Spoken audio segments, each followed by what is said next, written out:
Welcome back to The Art of Violence. Today, what we're going to be talking about is Sean Strickland. Who is he going to fight next? The new middleweight champion of the world, dismantled Israel Adesanya with ease, I might add. With ease. I mean, the way he was able to do that was not typical, was not common. No one's been able to do that to Israel Adesanya except for Sean Strickland. So, what is next for Sean? Well, funny you should ask. I think Sean Strickland, I do not think Izzy deserves an immediate rematch. I want to make that very clear. Izzy does not deserve an immediate rematch. That fight was not close. It was not competitive. Let's be real. Israel Adesanya got destroyed in that fight. That fight was not close in the slightest. Sean Strickland basically just destroyed him from start to finish. Outpointed him, outmaneuvered him, outstruck him. Just kept the pressure, didn't give him any room to breathe, didn't give him any room to really do anything in the fight, and dropped him. So, Israel Adesanya does not deserve a rematch in that fight because, the Pereira-Adesanya situation is different because, Izzy was on his way to winning that fight. I think he had won like 4 rounds to 1 or 3 rounds to 1. He was on his way. I believe he was even winning the 5th. And Pereira just turned it up and was able to get him out of there.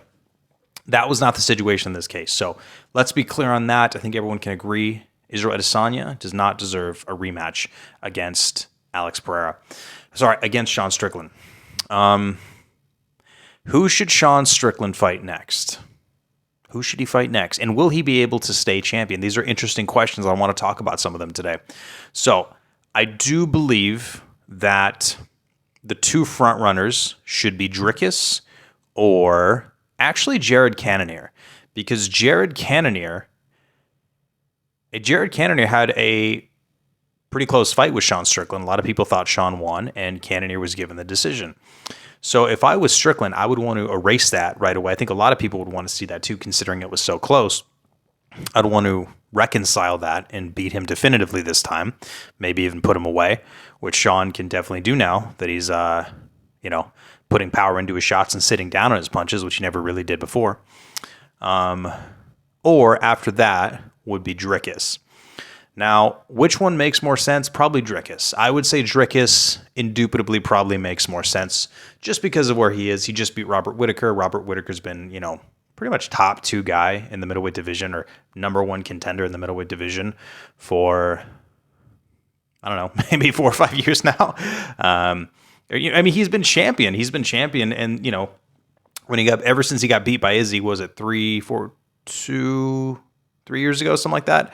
Ever since that, he's been the number 1 contender. No one's been able to really knock him off. He's beaten Vettori. He's beaten Cannonier. He's beaten Gastelum. He's beaten, he's beaten pretty much anyone who's challenged him. He's beaten Darren Till. And now he got finished by Dricus, which is a big deal. So I would say Dricus is in the running for the next title shot. Now, how would Dricus do against Sean Strickland? Well, that's an interesting question. Very interesting question, because we have 2 guys that are incredibly unorthodox. We have one who kind of power wrestles you to the ground.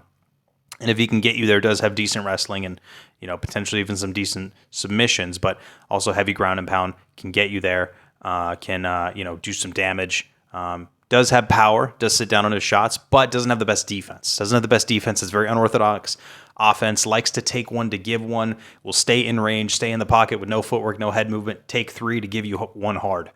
That sounds kind of gay, but it is what it is. That's the type of fighter we have, a guy who relies on his chin.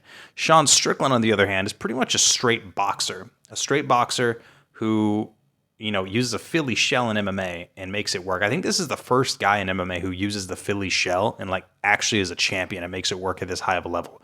Kind of like how Wonderboy was pretty much the only guy. He was one of the only guys who really, I don't know. There was Lyoto Machida. There's been some others, but Wonderboy Thompson has been one of the first guys to make a really traditional karate style stance work in MMA for a while. And unfortunately, looks like he's kind of fallen off, and I don't know how much longer his career is going to last, but I feel like Sean Strickland is setting his own record because he's the first guy to really use a Philly shell successfully in MMA and become a world champion with it. So We have a guy who's a Philly shell, who's a boxer, who now, I mean, has improved tremendously, who has good forward pressure, is hard to hit, now checks kicks, still doesn't really move that well. I would say doesn't really move that well, probably backwards or side to side, but has really solid forward pressure, has a good pullback, and just keeps coming. And if you don't have a game plan to deal with him, if you don't have a way to defeat his counter shot ability, which is very sharp and precise, he's probably going to run you over. So be a question of whether or not Dricus could probably use some feints, use some footwork, put punches in bunches, stop Strickland from coming forward, clinch him when he gets too dominant, when he starts winning the fight and controlling the space in the octagon too much. Or if Dricus didn't do that and he came out like he's done against a lot of people, even Whitaker, I think he'd probably get finished pretty quickly. Dricus would have a lot of improvements to make if he wanted to have a chance at winning that fight. Otherwise, I would say Sean Strickland would probably win him over. Sean Strickland's wrestling defense does seem to be pretty good. I don't know if Dricus would be able to get him to the ground. Be an interesting fight, but I think Dricus is up next. After that, maybe Cannonier, Vettori, not really in a position. Adesanya needs to win 1 or 2 fights. Who are some other guys? Obviously, Dricus might get it. I don't know if there's many other guys I can think of right now. Who was the guy before from Georgia who lost to Vettori? I'm not sure. I can't remember his name, but he's got to win some more fights before he gets back before he can get in the top 5. No one's really in a position right now. I will tell you who coming up who's going to be very, very interesting, and I think will be a world champion and will be basically inexorable and unstoppable, will probably be Bo Nickel. I think Bo Nickel will be a champ someday and probably for a long time, because if that dude gets anyone, including Hamzat, on the ground in the top middleweight division, I think he keeps him there and just finishes him. I mean, his wrestling is that good. So it'll be interesting to see. There is Hamzat, who's, oscillating between, 185 and 170. That would be definitely interesting. Yeah, we'll have to see. But I would probably pick Sean Strickland, and I would say Dricus is the most deserving, but I would probably pick Sean Strickland in that fight. So we'll have to see how it goes. Let me know what you guys think. Do you think Sean Strickland's going to stay champion for a while? Do you think he'll be dominant? Do you think he'll have a good reign? Do you think he'll get knocked off quick? What do you guys think? Let me know in the comments below. My name's Angelo. This is The Art of Violence. And until next time. You guys need to get hit by your dads a little bit more. Okay. Not even hit. Not discipline. You guys don't need to be like, I didn't take out the trash. Hit. You guys need to get like an alcoholic rage beating. And then you'll start fucking learning how to have, nuts. I don't know. Some of the experts might have some questions about that, but you seem to know what you're doing.